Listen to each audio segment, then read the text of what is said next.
दोस्तों, एक बार की बात है।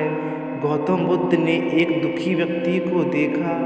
व्यक्ति बुद्ध के चरणों में गिरकर अपने दुख दूर करने का उपाय जानना चाहता था। गौतम बुद्ध ने उस व्यक्ति को अपने पास बिठाया और बोले, तुम व्यर्थ में चिंतित हो रहे हो।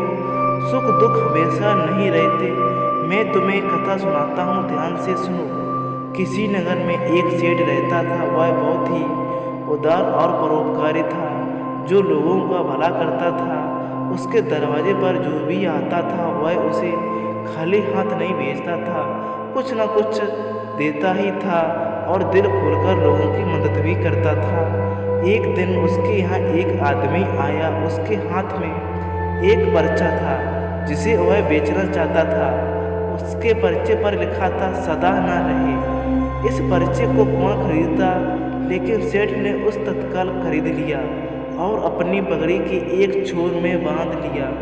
नगर के कुछ लोग सेठ से ईर्ष्या करते थे।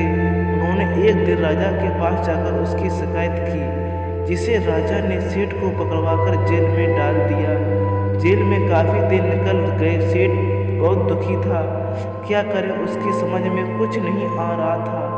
एक दिन अकस्मात सेठ का हाथ पगड़ी की गांठ पर पड़ गया। उसने गांठ को खोलकर पर्चा निकाला और उसे पढ़ा। पढ़ते ही उसकी आंखें खुल गईं। उसने मन ही मन में कहा, अरे तो दुख किस बात का। जब सुख के दिन सदा ना रहे तो दुख के दिन भी सदा ना रहेंगे। इस विचार के आते ही वह जोर से हंसा और कुछ देर तक हंसता रहा। जब चौकीदार ने उसकी हंसी सुनी तो उसे लगा सेठ मारे दुख के पागल हो गया।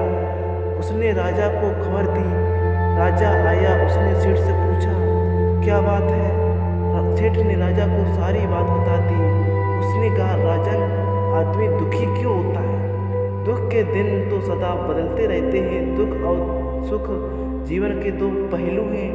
यदि आज सुख है तो कल दुख भी हो सकता है कि कल हमें यह सुनकर मुँह भी देखना पड़ा।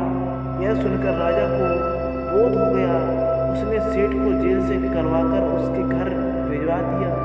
सेठ आनंद से रहने लगा, क्योंकि उसे यह ज्ञात हो गया कि सुख के साथ दुख के दिन भी सदा नहीं रहते हैं।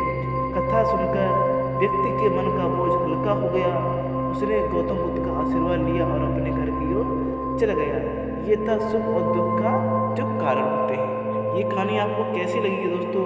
अच्छी लगी है तो वीडियो को लाइक